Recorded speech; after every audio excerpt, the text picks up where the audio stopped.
hay muy pocos programas en el mundo que pueden decir que marcaron a toda una región. El Chavo del Ocho es uno de ellos. Durante más de 40 años, generaciones enteras en Latinoamérica crecieron viendo los mismos episodios, repitiendo las mismas frases y compartiendo los mismos personajes. ¿Cómo fue que una comedia de vecindad terminó convirtiéndose en identidad cultural continental? Entre dato y dato, hoy vamos a hablar del fenómeno del Chavo del Ocho.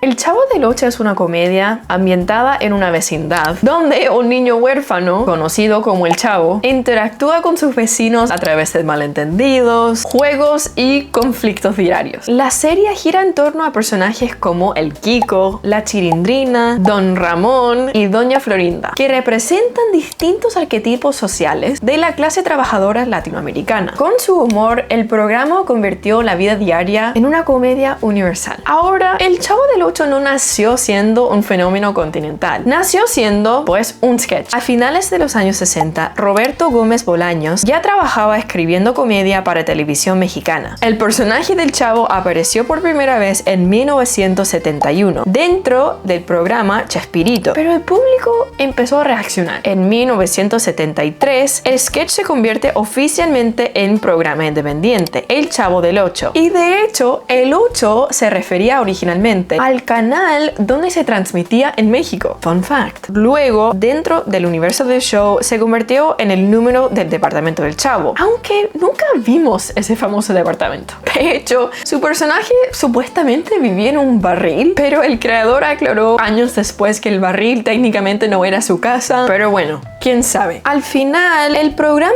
estrenó en los años 70, una época complicada en Latinoamérica, pero también fue la época dorada de la televisión abierta. Y México tenía algo que muchos países no tenían: una industria televisiva fuerte y organizada. Televisa empezó a exportar contenido a todo el continente, y como todos hablaban español en esta región, tenía mucho éxito. En su punto más alto, en los años 70, el programa llegó a tener audiencias de más de 300 millones de personas en toda América Latina. Y de hecho, también en Brasil, se convirtió en uno de los programas extranjeros más exitosos de la historia de la televisión brasileña. Y aparte, en algunos países de Latinoamérica se transmitió todos los días por décadas. No años, décadas. Y obviamente eso creó algo súper importante: memoria generacional. Abuelos, padres e hijos viendo los mismos episodios. Al final, el programa dejó de producir nuevos episodios en 1980, pero surgió retransmitiéndose por décadas. Y Roberto Gómez Bolaños, el actor del Chavo, llenó estadios en Latinoamérica cuando hacía giras con el elenco. También el programa tiene un poquito de chisme, porque el elenco original tuvo